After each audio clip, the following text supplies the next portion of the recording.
Living a life in full is a conversation you always wanted to have with that person who gave an amazing TED Talk, or the author of one of your favorite books, or that inspirational Olympian you always wanted to know more about. It's graduate-level conversations with those making a difference in the world and in the lives of others.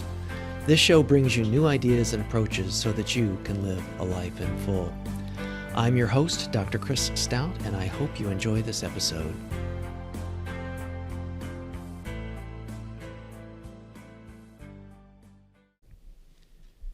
This episode of Living a Life in Full is brought to you by ATI Physical Therapy. If you need physical therapy, choose ATI. ATI offers exceptional care, trusted expertise, and remarkable outcomes, customized to your needs. ATI has over 800 clinics coast to coast in 25 states. Want to start feeling better fast? ATI can help address chronic pain or recovery from an injury or surgery expertly, quickly, and conveniently. ATI's FIRST program uses a performance-based methodology to safely return injured workers to their workplace. FIRST is designed to increase strength, endurance, and cardiovascular functioning. ATI's sports medicine provides athletic training services to help athletes get back in the game. ATI has hundreds of professional, collegiate, high school, middle school, and club relationships nationwide. ATI also offers a variety of specialty services, including home health, hand therapy, and women's health. To learn more about ATI's advances in evidence-based practice, clinical outcomes, and their innovative new smartphone app, please visit atipt.com. Welcome to another episode of Living a Life in Full. I'm your host, Dr. Chris Stout. I'm very excited to have David Frangioni on the show today. He's quite the polymath. He's an entrepreneur. He's an award-winning veteran of the music industry, a technologist, a producer, an engineer, an author, and perhaps, and most fundamentally, a drummer. He's the founder of Audio One and CEO of Frangioni Media and All Access IDA, which stands for Inspire and Develop Artists. He's dedicated his life to designing and building world-class studios, production facilities, and innovative music technology solutions in order to produce music and develop artists. And he's just recently become the publisher of Modern Drummer magazine. David is also the recipient of dozens of gold and platinum albums with credits that include, and listen to this list, Rolling Stones, Ringo Starr, Elton John, Sting, Bryan Adams, Kiss, Journey, Styx, Shakira, Rascal Flatts, Cher, Phil Collins, Pat Metheny, Ozzy Osbourne, and Chick Corea, and honestly, that's only naming a few.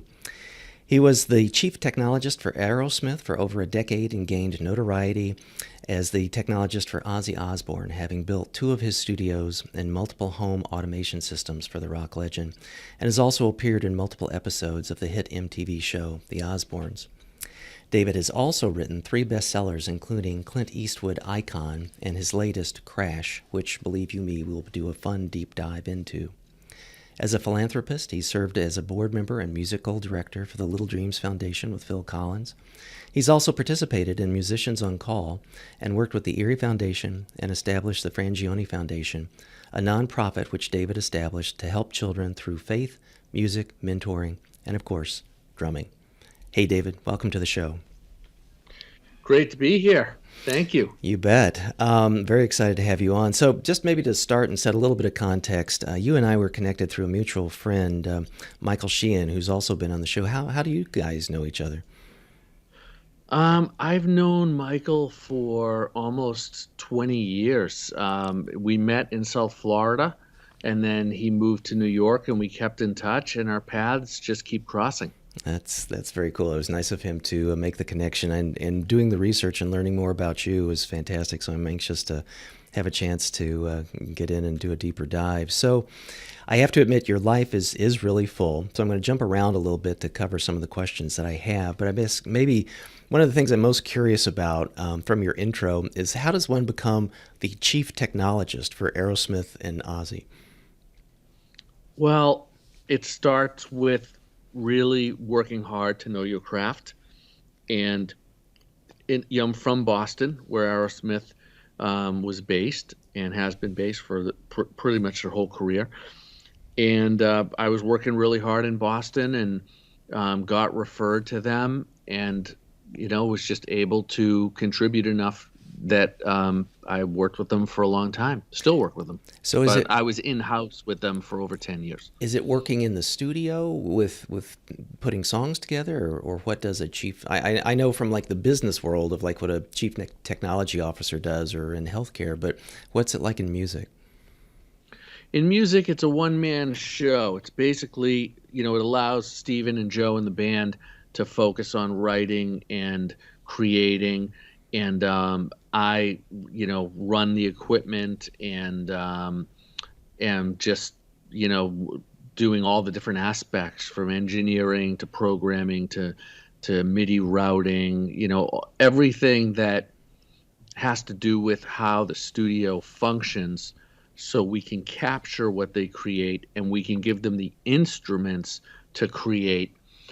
Because even a guitar, the most organic acoustic instrument, you still have microphones and levels and a lot of electronics in the path for someone to actually hear the recording of the guitar. So there's a lot that goes into it. And that period of time with Aerosmith, where I was in the studio with them a lot in the 90s, essentially, like 89 to 01-ish. It was just a really incredibly, time of growth and learning and being inspired.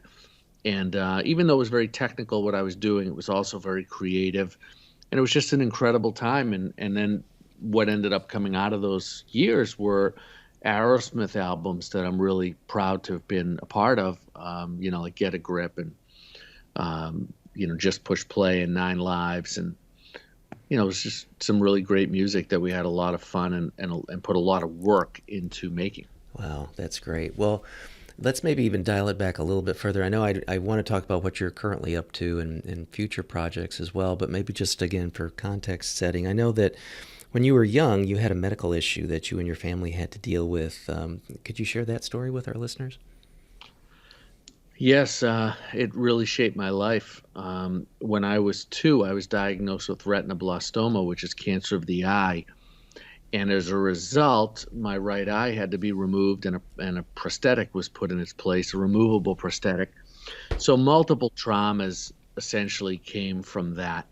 And with that were blessings, because I've never known what it's like to see out of 2 eyes.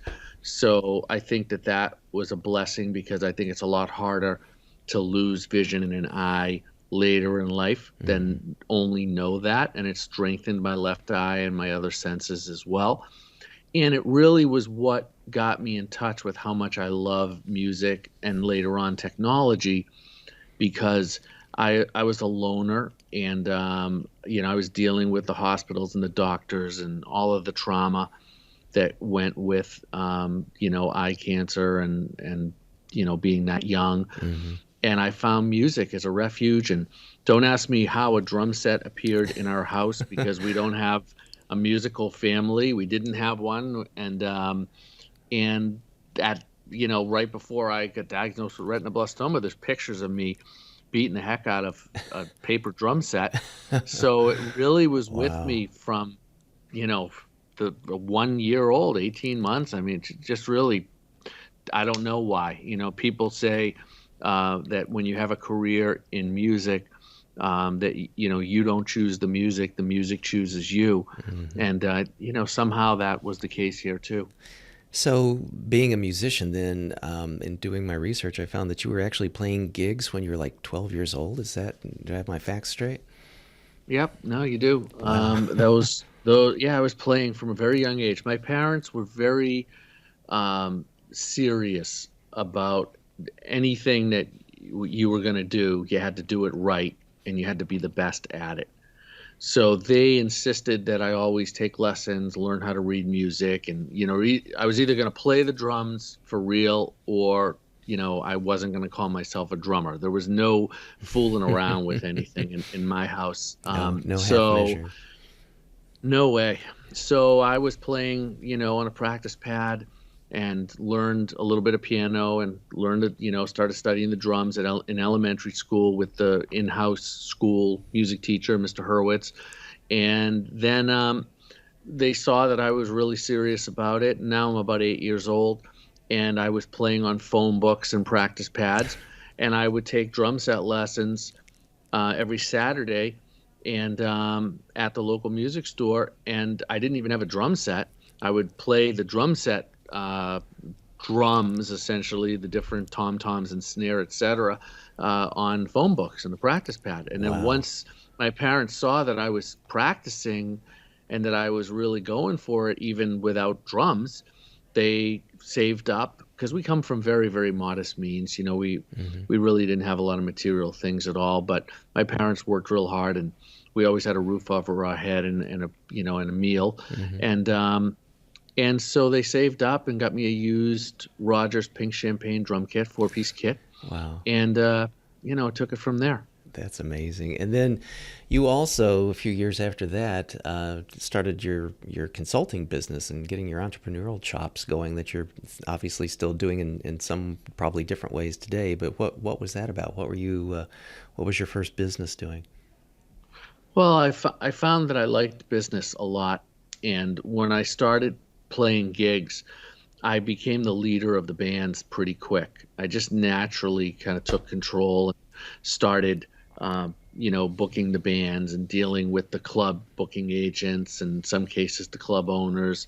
And that was just a huge lesson on so many levels. And we're not talking about, straight up contract based business people at this time. We're talking about, we'll give you $100 to play the gig, and then you get there and you never see the $100, and then you have to chase them for 50 Hmm. if you get anything. But you played the gig and you learned another lesson as to, oh, okay, we need to have contracts. We can't just do everything verbally. Oh, okay, we need to get paid when we set up, and not wait till after the gig. And you just learn, and it really was a huge lesson. And so as I started to transition from being what I wanted to and thought I was going to become, a full-time professional drummer, into being into music technology and the business side of music, I started this consulting business because I wanted to keep learning. I wanted to make a living at it. I wanted to challenge myself. I wanted to grow as fast as I could, but in the right way, where I really learned things and kept progressing. And the MIDI consulting business was a great way to do that. And the timing was really good because it was brand new and I was really the only guy in town doing it. Uh-huh. And I built up a really great clientele. And in the same process, again, took my business learning to another level, because it was a very different clientele than dealing with the bands, where now I'm dealing with wealthy people that have big MIDI rigs, or professional artists who have big MIDI rigs and need someone to help and consult and put it all together. Hmm. So that was a much more refined, sophisticated, and demanding and honest clientele that I was starting to now develop better business chops to handle and to be successful. So I have to say I'm amazed with the diversity of the types of music and the types of artists that you've been involved with that span decades and tastes. How is it that you would be on their radar, and how is it that you're so plural? Well, the plural aspect is that I just never stop learning and trying to be better. Hmm. And in doing that, it gives me more ability to serve all different types of artists and situations and clients. And then in terms of, you know, building up a clientele and getting some great credits and artists with whom to work, it was really just through hard work. And I got a lot of my work through word of mouth. I still do. Hmm. And the people, people know when you know what you're doing and they see what you've accomplished. There's a lot of evidence now at this stage of my career of what I can do and how I do it and what the results are. And so I think really smart people that, have big goals that they need someone to come in and fulfill, see what I do and say, okay, this guy can do it. And I get hired, and it just keeps growing. So is the basis Audio One, or is it Frangioni Media, or bring us from that point in time to current day? Well, the difference between those companies is what lane they travel in. So Audio One is for home theaters and home automation systems and large scale, especially in the home automation world. We're doing large estates, controlling homes that typically have, dozens, if not hundreds of zones of lights and motorized window treatments and Oh, wow. speaker zones for audio and displays, televisions everywhere. And there's usually a pretty serious security component to it. And that's the home world. It's all about someone's home, living space, condo, estate, whatever. Mm-hmm. And in the home theater side, because some clients just have us do smart homes and they're not really interested in home theater. And other clients are really into home theater. So we end up doing both. Both we end up doing both types of systems for them. And then Frangioni Media is the pro world. It's everything that Audio One doesn't do, where we build recording studios, digital facilities, backline rigs, really incredible live sound systems, all turnkey projects. Where I've put my focus in my career is doing the whole project. So where some guys will sell you the equipment and then someone else will design the room and someone else will do the acoustics and someone else will do the isolation and someone else will do the construction. And, you have all these elements to, say, a recording studio. And it's very difficult to find someone that does it all. And the reason that I focused on that wasn't just to fill a niche, but it was because it was the only way I could get the result that I wanted. Is I found early on, when I took different elements of a build out, we'll call it, like let's say that you wanted a recording studio and you have this space and you're like, okay, when, here's the space where we're starting and this is what I need to do when you're finished. Well, all the work between the empty space and the finished working studio, whenever I did different elements of it and not all of it, it never came out right. And I said, I've got to keep learning about things that I didn't really want to learn about. I never really was interested in carpentry, for instance, but I got involved in it so that I could bring in somebody that is passionate and qualified in carpentry and can follow my plan. So it was as if I did the carpentry and I would just do it turnkey. So now when I do these projects, the entire project is my team, and it comes out, the way that I want it to, which has consistently pleased my clients. That's great. What's been, maybe without giving away any names or anything, what's been like some of the most challenging projects that you've had to deal with? Oh, there's been lots. Every project has challenges, Sure. and then there's the really challenging ones.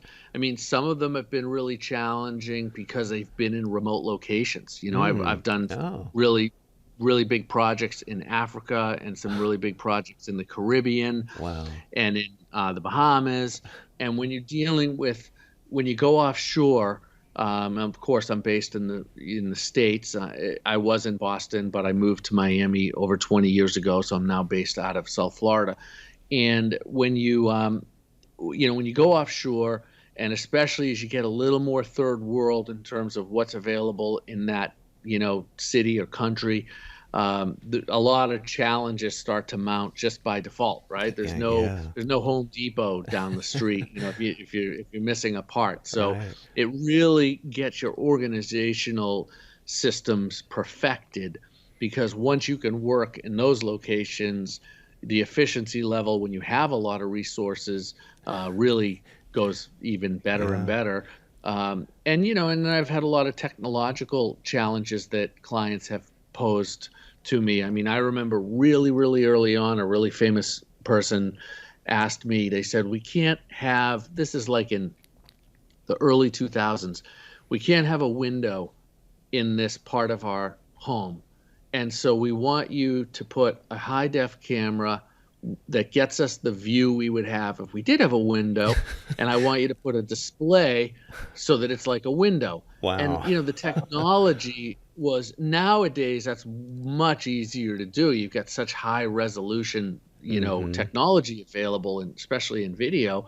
But then it was really trick because there weren't a lot of options to get the quality so that it really did look as if you were looking out the window and had Right. that kind of that clarity and that vividness so that it didn't look, it had to look as transparent as possible. Wow. And so there were a lot of things we had to do to accomplish that. But I've been really I've always taken the approach that if I take the job, it gets done.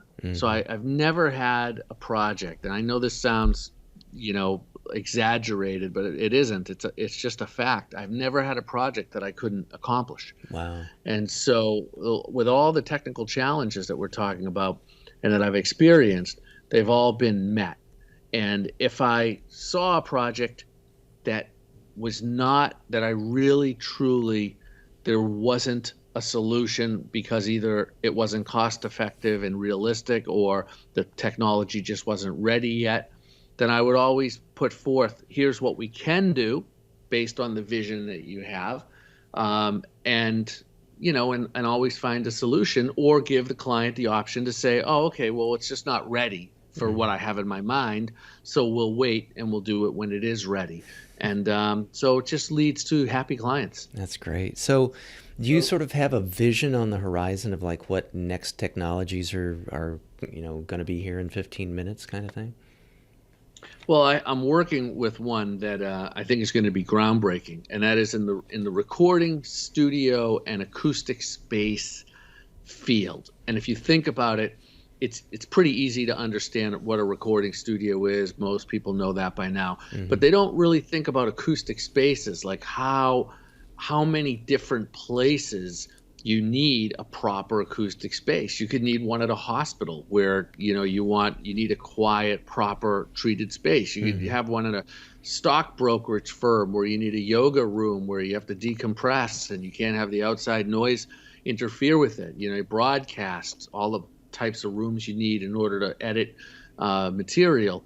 There's myriad possibilities and places. So to address that, which we've been doing up until now with custom built spaces, as we've been talking about now, and I've been working on for many, many years, we came up with this concept called Modular Studios. And it's essentially a Lego set, a big giant Lego set that you put together in the space that you have, and you have a recording studio or a proper acoustic space in 12 hours.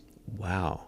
Now we're talking about build outs that would take 3 to 6 months with carpentry crews every Wow. day, and the noise and the debris and Right. everything else that goes into building a proper studio, right?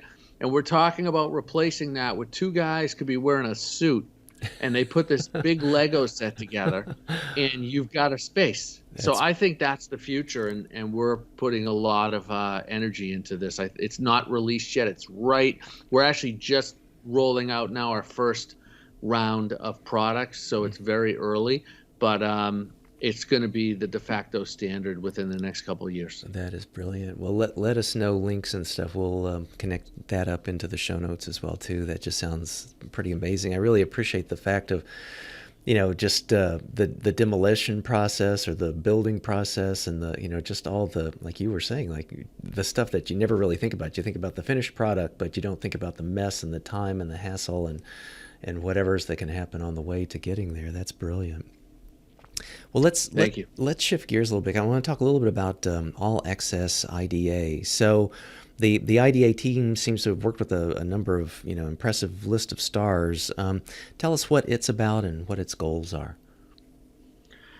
Well, I started All Access IDA, Inspire and Develop Artists, um, to essentially provide artists with what they didn't even realize. This is up and coming artists or aspiring artists that didn't realize what they really needed, right? They had Mm-hmm. the passion and they had the drive and they had the talent, and then they didn't really know, what else do I need if the world's going to hear me perform and know me as an artist.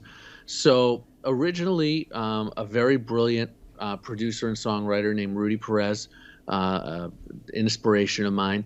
He and I formed this originally, and we were doing it as seminars. And it was very, very successful, and we had a lot of artists come. And then we realized that we wanted to do it a little differently. We're not saying we'll never do seminars again, but we kind of went in our own lanes from this and are doing this, now kind of one-on-one, which is we decided, let's work with an artist and let's take the role that used to be a record company and an investor, if you will, and all these different people that would come into an artist's life and give them development and direction and resources. And let's make it a business. And it's a business that really is needed. There are artists out there that have the means and the talent, but they don't have a team. And they don't know what to do with the means and the talent. And I hear all the time artists that they spend all kinds of money and they essentially feel ripped off because somebody came in and did what they thought should happen with the artist and took a lot of money for their time and resources, but it didn't lead to anything for the artist. They spent a lot, but they didn't get a lot. And so this addresses that. We go in, we work with an artist very closely, and we essentially put a game plan together and help them execute it. And every project we work on has a goal, and the goals are all different. Some artists want to, they want to be famous and they want to, take that road. They want to be Adele, or Ariana Grande. And so, we have to get them to the point where they're ready and they've got the material and they've got all of the foundation. And then, of course, they'll need a manager and they'll need some form of a label. And we hand them off at that point. We don't sign them to, they're not locked into us with any percentages or anything like that. Because that was another part of the business that I thought was not as clean as I personally wanted it to be, where you meet somebody early in your career and they see that you're talented and they sign a deal with you, and then you're locked in before you even realize what you're locked into. Right. So we do it by, just as like consulting fees essentially.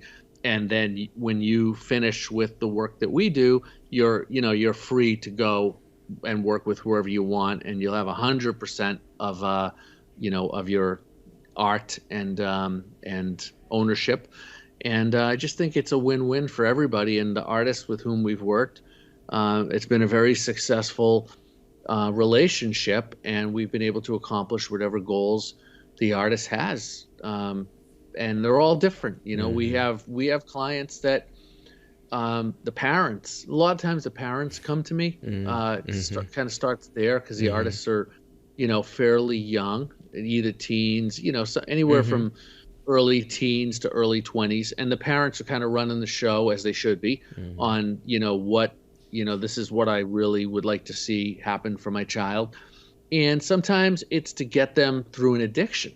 Sometimes it's to get them to realize if they want to be an artist and what that really looks like. And sometimes it's, it's full on like, okay, we want the best development we can possibly get. And this is the period of time that we want to work. And this is the result we want to achieve. And so it's all different things. It reminds me a lot of almost like the musical artist version of like a startup or something, and that you get the basics put together, you look at viability, you look at what some of the needs are. I appreciate the fact too that there's so many stories out there of people talent being taken advantage of and signing contracts that they have no idea kind of what they're signing away, and the fact that you guys are work in transparency and work collaboratively and do it in a very straightforward way that then gives them the opportunity to, in the business world, to IPO, or to whatever, but to be able to then launch and go on with whatever that career might turn out to be. I think that's a great service. Well, that's a great comparison because that is very much what it's like.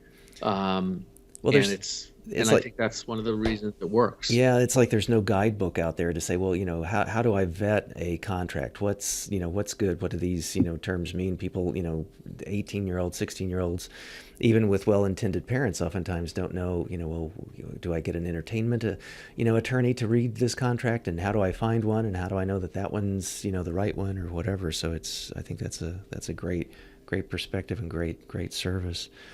No, you're absolutely right. There isn't a guidebook to it. And because of that, there's a million opinions. And in the million opinions, every single one of them, if you were to speak individually to all million, there would be literally 1 million very different confident approaches that disregarded the other 999,000 Right. and said, no, those aren't going to work. And Yeah. so when you get into 5 of those, right? Mm-hmm. Forget a million. You get into 5 of them and your head's going to explode with, Yeah. well, who do I listen to and what do I do? Yeah.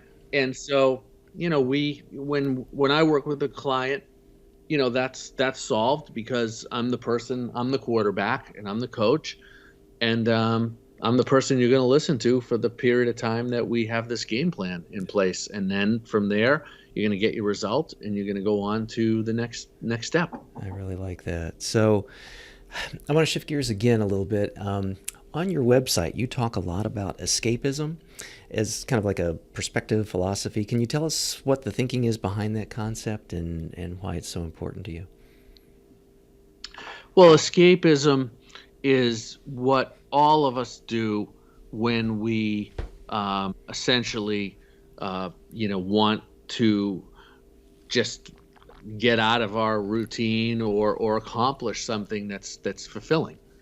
And there's healthy outlets and there's unhealthy outlets. And my goal with escapism is healthy outlets, strictly healthy outlets. Even if you take them to the max and even if you took an unhealthy approach, like I have many times in my life, and just worked, and just like so laser focused on something, that's all I did. Mm-hmm. But the end result was healthy because I learned, first of all, how to balance better, even by being out of balance at first. And second of all, and just as importantly, I accomplished something that was enriching and very much nurturing my spirit and my soul. It was a healthy outlet, whether it was authoring the books we talked about, or we're going to talk about, developing artists, getting better at the drums, getting better at technology, mixing records, building studios. All of those things were healthy outlets. And when I work with clients, when I finish a home theater for somebody, that's very much an escape place. Even if they're in the business and they're looking at films that they made in the theater, it's all still around escape. Mm-hmm. Why do people go to the movies? And I'm not saying it's a conscious thing like, hey, I've got to get out of this problem that I'm in, so I'm going to go see a movie. But why does anybody go to a movie? Right. Why does anybody listen to music? Right. It's to have a certain feeling, yeah. a certain emotion. So escape isn't necessarily this big, heavy thing that, there's something wrong, so I need to go somewhere else. Mm-hmm. Everything could be great, and you still want to enjoy a movie. You still want to lose yourself in a great script or a great story or a great character. I mean, it's not, it's all positive in what I'm describing. And then there are extreme situations where people are very challenged. And, they do want to go somewhere else and escape. Mm. And I, have found that a much better way to do that than taking a drug or drinking or doing some things that I don't consider healthy outlets would be some of the things we're talking about that would fall again under escapism. That's great. So you mentioned the books. Let's talk about your literary work. I've read the Clint Eastwood Icon, the Essential Film Art Collection, revised and expanded edition. So I read the second one, and just thanks. Yeah, that's my second book. Yeah, it's really cool. I mean, it's just sort of amazing. I want to dive into that, and then also just to say, and we'll go do a deep dive in this one as well. Your latest, Crash, the world's greatest drum kits from a piece to Perth to Van Halen. So let's start with the Icon book. For people that haven't seen it, go pick it up. It's really amazing. Rare photography, never seen before content based upon what, as I understand, you have this collection of film art and material representing Clint Eastwood's career. Is that correct? That most of the things, are all the things yours? Yep, I Wow. do. So that is from my collection. Again, collecting for me has been a healthy outlet. Uh-huh. Uh, and I love collecting, and it's like the drums. Like I don't know why. I don't know what happened to me that the drums became such a passion and so embedded in my DNA. And the same thing happened with collecting. And it's had different forms. I've collected baseball cards, and of course we're talking about the Clint Eastwood memorabilia and the drum kits that are in Crash. And it's just been a labor of love, and something that's just it's really exciting, because the cool thing about the stuff that I've collected anyway is that you never really finish. Right. So you're always like, whenever you think, okay, I've got all the items that they used to promote Dirty Harry, like one of my favorite films, and iconic not only as a film but in all of its advertising, merchandise, and Do You Feel Lucky, and all of these things. And then later on, right, and Sudden Impact, Go Ahead, Make My Day, and just, pop culture, Yeah. iconic. Just when you think I've got I've got it all, like I represent the whole piece. And then again, remember, if you ever do have it all, what are you going to do? You're going to display it like I put it in the book, or sell it, or, do something, because now you have it. Right. But the funny thing is, you never really do. You never, like, every time I think, okay, I think I've got everything in that movie, somebody emails me from, London and says, "Oh, did you ever see this?" And it's some like bus stop poster from 1971 that there might be two of in the world, and this guy has them, and he's not selling them. Wow. And that's that. So you literally you put it on your checklist, and you put it in your knowledge base, like, okay, it exists. And then you try to find it, because he's not selling, and you may never find it. Wow. Wow. There's a lot of there's a lot of items that there's literally one That's in existence still. Yeah, I could see from the, just over the passage of time that there would have been, X hundreds or thousands, but then, over time, or shows up in, Aunt Gertrude's attic or something like that and resurfaces. I mean, you hear that about all sorts of collectibles that are like these, the watch from Apocalypse Now that Marlon Brando wore, and stuff, I guess has now come up for auction. It's like, wow, I wouldn't have even thought that there was, and it was like a special Rolex or something. So these kinds of things, does it excite you, or does it sometimes kind of drive you crazy to say, like, oh man, like Whack-A-Mole or something, like, I wish this guy would have never sent me this bus stop poster kind of thing? Oh, no. Well, it does both, right? Yeah. It drives me crazy, and Right. it's exciting, but no, I want to know. Yeah. Even though I don't have it, and he may have the only copy and he's never selling, I still want to know it exists. I want to be a completist. That's good. And look, the fact is, it exists. Mhm. Whether I have it or not doesn't change the fact that it That's exists. a good point. Right? That's a good point. So you gotta know, if you're gonna be an expert in it, and you're really gonna understand it and be a completist, then you need to know. That's a And good it's not point. always the best news. Yeah. But it's the truth, and that's what's important, and the facts. And that's why I did the book, is that I thought there were a lot of people out there that really, if we take Clint Eastwood Icon, for example, there are a lot of people that love Clint Eastwood's films. There's a lot of collectors of movie posters, not just Clint Eastwood film movie posters, but just posters in general. Mm-hmm. And there's a lot of people that collect just because they love to collect, whether it's stamps, coins, cards, posters. So the book kind of covers all three of those types of people, to give them something that they can put on their coffee table, that's entertaining to read and to share with other people. And when you go through it, even if you don't collect Clint Eastwood posters and you don't collect movie posters at all, you go through it and you can appreciate the great art, and you can appreciate the great films. Mm-hmm. And that was really the whole point of it. And I get so much positive feedback, which means that what I set out to do, actually I was able to do, where people say to me, look, I don't collect posters, and I'm not necessarily the biggest Clint Eastwood film fan in the world, but the books on my coffee table, people come over and they undoubtedly pick up Good, Bad, Ugly, Dirty Harry, Sudden Impact, Unforgiven, Gran Torino, like just these iconic films.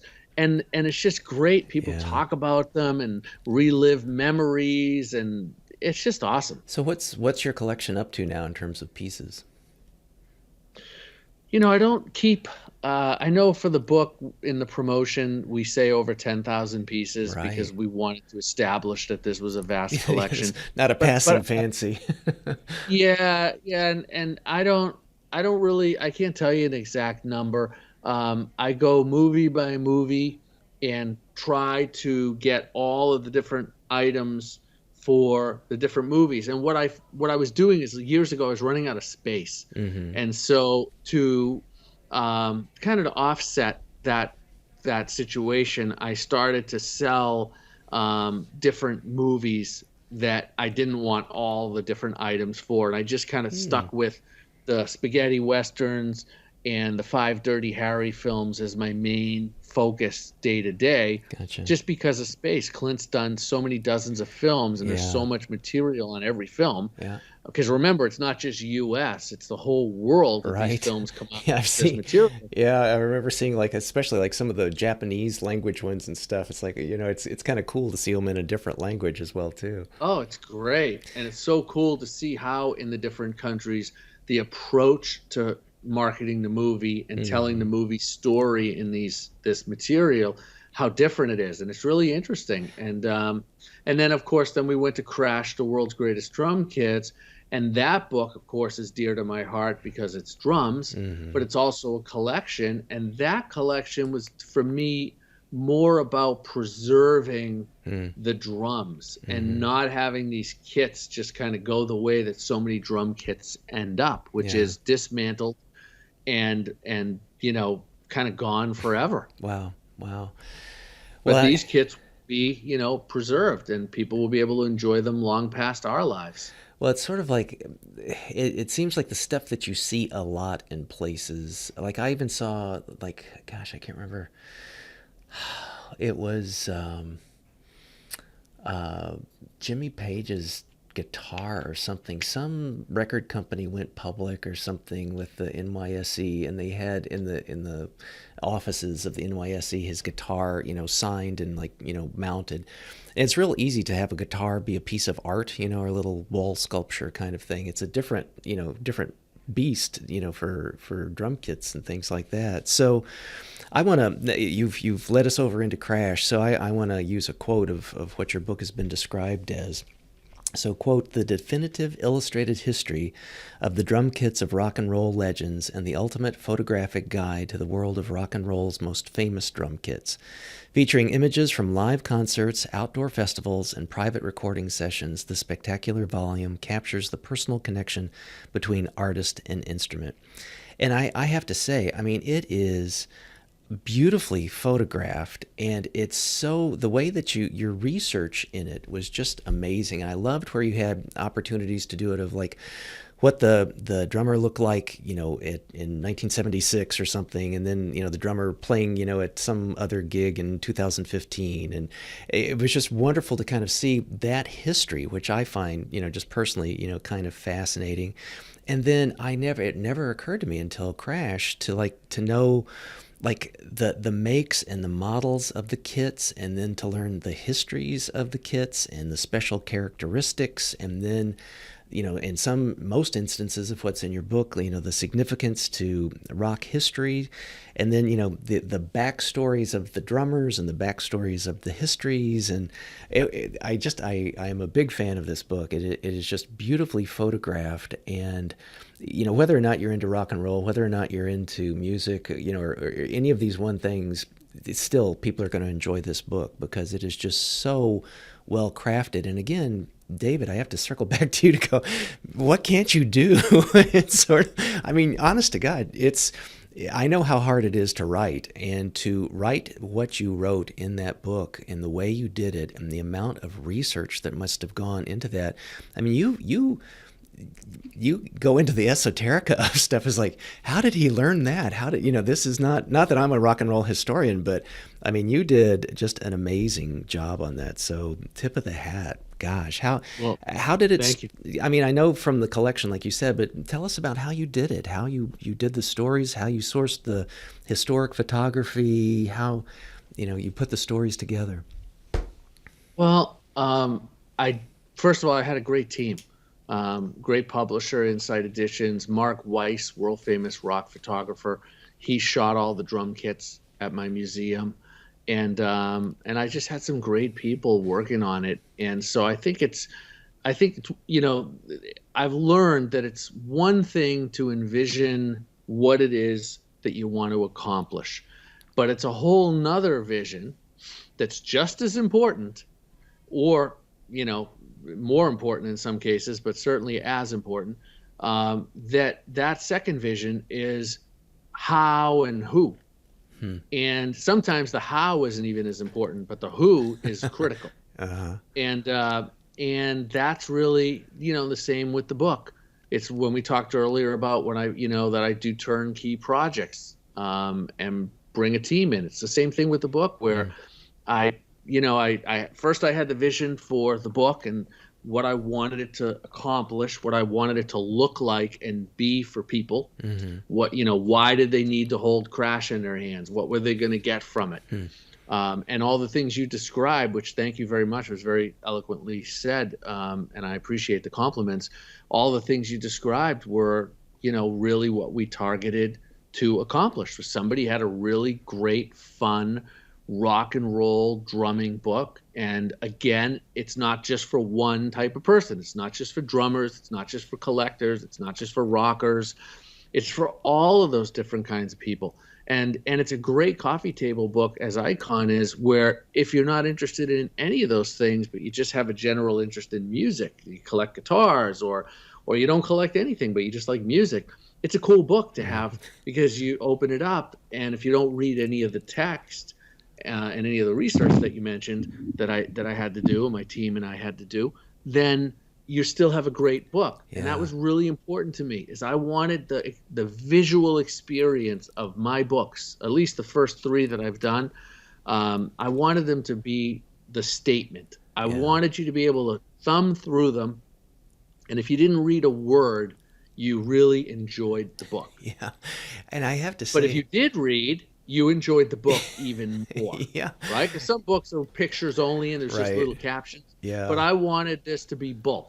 And so that's what we were able to accomplish. And I'm really proud of the books, because I think that they add a lot of value. I think people can get those books and really, have some enjoyment and have something that's not available anywhere else. Yeah, you have I think made a big contribution just to history, in the history of music, the history of rock and roll music, the history of drumming, and it's also, those are also, I think, very emblematic of the culture and the times of the time periods that the book covers. And I also have to say, so you have this, I mean, the photography, just the quality of the photography, absolutely, underline exclamation mark, is excellent. The way that some of the drum kits were shot, the angles and stuff, are just inspired. I mean, just brilliant. And then you go to read the history, and it made me probably, like, I don't know, 5 occasions or more, like go online and want to hear that concert, see if I could look it up, or if it was an artist I wasn't familiar with, but it just, was so intriguing to hear their backstory. Like I was not familiar with with Zappa's Black Page, until your book, and it was sort of like, holy cow. So anyway, isn't that a fun story? Yes. I mean, of all the things for you to have picked out, that's a brilliant one. Share that one. That story is so, I mean, in the drumming world, if you walked up to a drummer and you said, hey, have you ever tried to play the Black Page? You would literally sound like you really knew what you were talking about as a drummer. Like, it's that famous and iconic. Frank Zappa wrote a piece of music for Terry Bozzio, his drummer at that time, who's a legendary, iconic drummer, and his kit is in the book. one of his kits. 2012 And reunion tour, which is yep, insane. with the Yeah, UK. that is an insane Well, it's set. probably I think it's the biggest kit in the book. Yeah. And so at that time, when Zappa wrote the Black Page for him, he wasn't playing a kit quite that big. But nonetheless, he always played very large drum kits. And so Zappa wrote this piece of music where when you think of musical notes, they're black notes on a white lined music paper, right? Music notation paper. Mm-hmm. And he wrote it and he put so many notes on the page that it almost looked like all black because there were so many notes. So he called it the Black Page. And it was really hard to play. It was like this really, it was meant to be this incredible challenge. Like, can you play this piece of music? It was like, that was the goal that Zappa had in mind. And of course, then it became this, really famous piece that Bozzio could play, and other drummers after Terry Bozzio that joined Zappa had to play. And it's really famous. They even have a snare drum that came out from DW that has some of the Black Page notes on it, and the Black Page Terry Bozzio tribute snare drum. Wow. Like, that's how famous the Black Page is. That is so cool. Well, that was a good one. I have to say my favorite, so besides Terry's, is Carl Palmer stainless kits. Just beautiful. And of course, Neil Peart's Rush R30 tour kit. So is it hard? Is it like picking a child? Do you have favorites that you like, or? Well, the Carl Palmer stainless steel kit, which is on the cover, of course, and in the book, that's the winner for me, because that was the kit that inspired me. Oh. And the short version of a long story is that drum kit, I saw that drum kit on the back of an ELP record, which Carl used the stainless steel kit from about 73 to 79, which was the heyday of Emerson, Lake and Palmer. Mm-hmm. They were playing stadiums, they were world famous. And I'm listening to Carl's drumming, which he was my drum hero as I was growing up, and we're going back to when I was 6, 7, 8, 9, 10, 11, right through high school. Mm-hmm. He was my drum hero. And remember, there's no internet. There's no email. Right. There's magazines and 4 stations on TV. And if you happen to get lucky enough to see an artist on television, that was amazing and pretty rare. Yeah. And in the magazines you would buy, and in the LPs themselves, once in a while the LPs would have a picture that you could actually glean some insight. Like, oh, what are they playing? Well, one of the Emerson, Lake and Palmer records, Live, Welcome Back, My Friends. The back covers is the live stage, and there's the kit. And I listened to it on the record, and I saw the kit, and it just became like this obsession. Like, oh, this is the most amazing thing I've ever seen. So as the years go on, Carl Palmer, ELP break up. Carl Palmer is going to sell the drum kit, and Ringo Starr ends up buying it. It was going to go to auction. Ringo found out about it, asked him to take it off the auction block, and he sold it to him direct. Oh, and as this is going on, I'm seeing pictures in Cream magazine and Circus magazine and in a couple other ELP records, and I'm telling my parents, I got to have this drum kit. And they're like, David, we can barely afford to pay attention, and here you are, this world famous rock star in the UK, right? We had never been to London. Mm-hmm. We only knew it from the Beatles and whatever. And it was like, this world famous rock star you're going to buy a drum kit that costs more than everything we own, including our house. It's nice to dream, David. Just keep dreaming. Dreaming's not a bad thing, but try to put a little reality into it once in a while. And so then Ringo buys the kit as I'm describing the story, and then they're like, oh, and now the richest drummer in the world owns drum kits. It's not just a world famous rock star anymore. He's the wealthiest drummer in the world. And so you're really gonna have a shot at that kit now. So the years went on. I ended up working with Ringo, as you mentioned in the credit scroll at the beginning. Mm-hmm.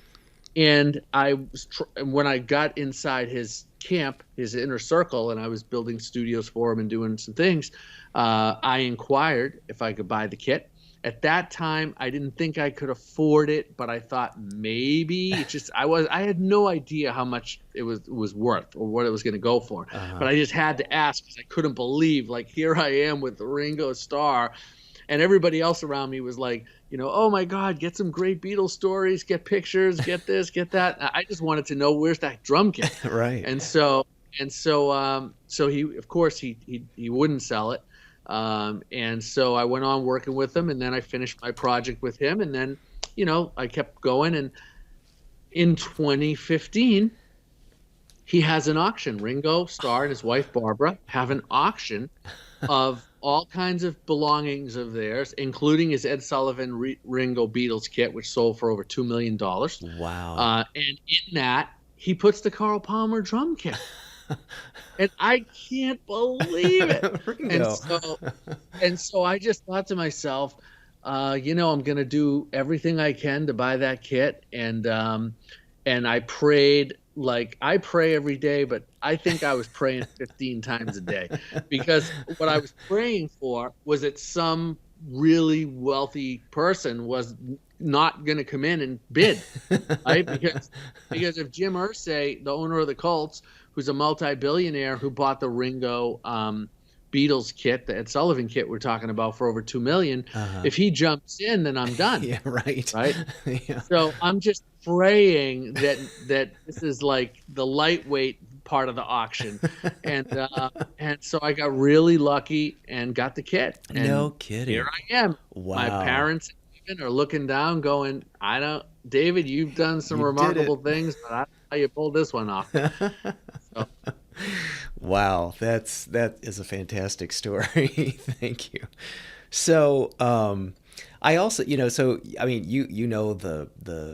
the details, the esoterica, and a variety of, obviously even like the technical and engineering aspects of drum kits. But I also have to say, for the newbies like me, that right off the bat in the book you explain what makes up a drum kit, and you talk about that in the introduction, which I really appreciated, and I really kind of like helped that it felt like it helped me have better appreciation and understanding. So, and I also loved, I have to just repeat it, how he said if it wasn't for drums we'd still be listening to chamber music, which I thought that's really a good point. So what a difference a drum makes. So well, that's my opinion anyway. I think that's very true. So now you also, I hope I'm not misspeaking or anything, but so you also have a museum that's kind of like an invitation only to be able to see the kits that you own, that's in your drum collection? Well, yes, as part of, so Frangioni Foundation is a nonprofit that I started where I really wanted to give something back, and I wanted to take everything I've learned, because now, remember, I'm over 50 years old, and I've learned almost every year of my life. And I think since I really think since the cancer, from then on, I've just been learning, even when I didn't realize I was learning. Just going through traumas, when you finally come out the other side and you can reflect and you can dissect and you learn and learn and learn and grow.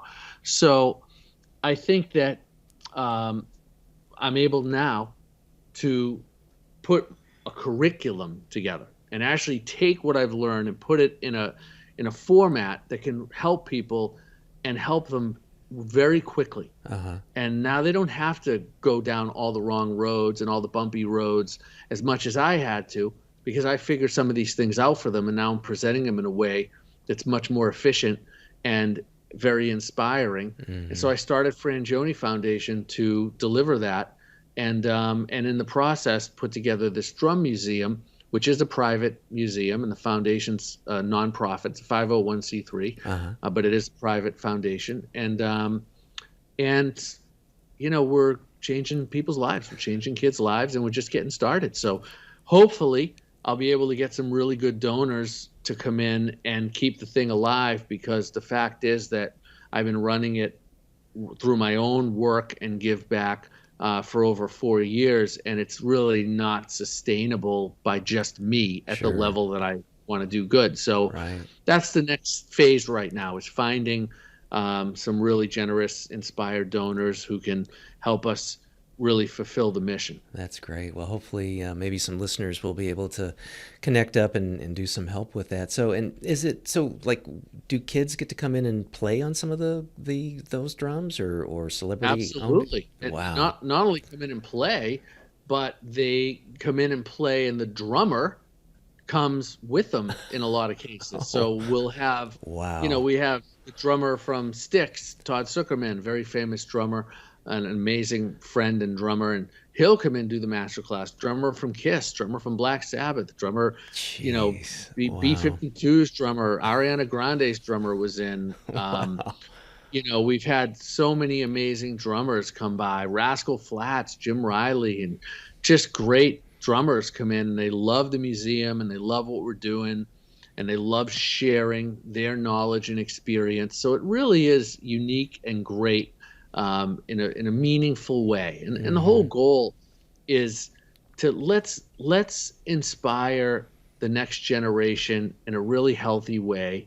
Let's do it in a way that it's bigger than any of us, and Hmm. it outlives us, because this is something that can go past my lifetime, your lifetime, the donor's lifetime, where it lasts forever. These drums are not going anywhere as long as we preserve them. The idea of inspiring young kids to pursue the drums in whatever capacity they want. They're not all going to be professional drummers, but drumming will have a positive impact on their life. This can go on forever. Hmm. That's great. So what are you playing these days? What's on top? What's on bottom? You mean drum heads? Hmm. I usually Remo, either clear or coated ambassadors. My personal drum kit is a Yamaha Phoenix kit. I love the sound of that drum kit. Nice. I have way too many snare drums. Hopefully, I'll live long enough to play them. It's I think snare drums, it's a healthy outlet. I keep telling myself it's That's near good. addictive level, and it's it's just the greatest thing to play the drums and to practice and learn. I've got this amazing drum teacher. He's a world famous teacher. This isn't any kind of breaking news that I think he's amazing and world renowned. His name's Dom Famularo, Uh-huh. and Dom Famularo is considered the best teacher of drumming. He's world famous, as he should be, Uh-huh. and he is. It's like when I studied in my teens, I sought out the best teachers I could anywhere in the world. And thankfully, living in Boston, I was close to New York, and I had a drummer named Alan Dawson who lived in the Boston area, and another drummer named Joe Morello who lived in New Jersey, and they were two of the most renowned drummers. They played with Dave Brubeck, and Joe Morello played on Take Five, which was, Hmm. one of the first top number one songs of a jazz artist.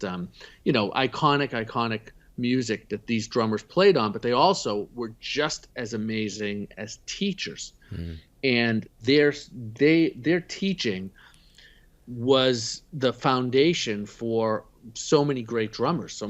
Tony Williams studied with Alan Dawson, and Danny Gottlieb, and Dave Weckl studied with Joe Morello, and Dom Famularo Huh. studied with Joe Morello. And he Wow. took that. Joe's passed away, right? And he took what Joe taught, and he took other iconic drummers like Jim Chapin, and Ted Reed and Billy Gladstone, and all of these techniques, and he has put together a way to learn from them that it's as if you're back studying with those drummers again. And Wow. that's the foundation of playing like a Buddy Rich or a Neil Peart or Carl Palmer, these incredible drummers, that it's just really exciting. So when I look at the challenges of learning that and then applying it to the creative ideas that we each have at our instrument, in this case behind a drum kit or at a snare drum, Hmm. or whatever instrument you play, it's just amazing. I mean, there's nothing like it. That's right.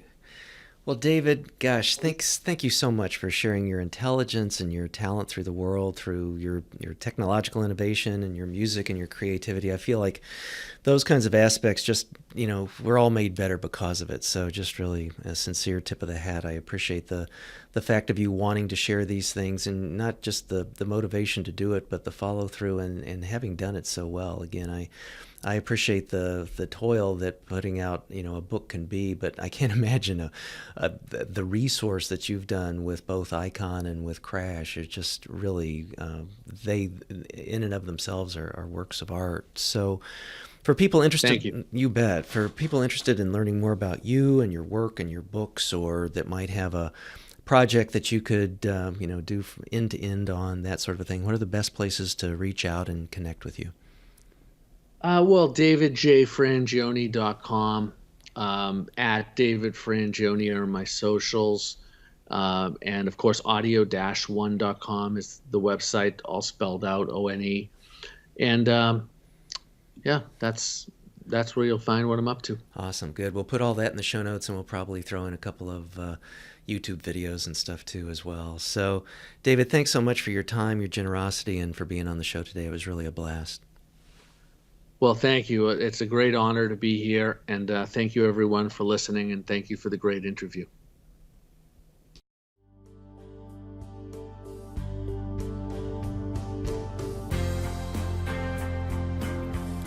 Living a Life in Full is a production of Stout Media, a subsidiary of Gordian Knot, LLC. Assistant producer, Gracie Wong. Music, Dan O'Brien. Executive producer and host, Dr. Chris Stout. To learn more, stop by our website at Life in Full for show notes, and please recommend us to your friends and subscribe on your favorite platform. And as for the obligatory disclaimer, this podcast is for general information uses only and does not constitute the practice of psychology, medicine, nutrition, or other professional healthcare services, including the giving of medical or psychological advice. No doctor-patient relationship is formed. Lastly, and perhaps most importantly, I take conflicts of interest seriously. For all of my disclosures as well as show notes, please see livingalifeinfull.org/podcast and my LinkedIn profile. Thanks, and until next time.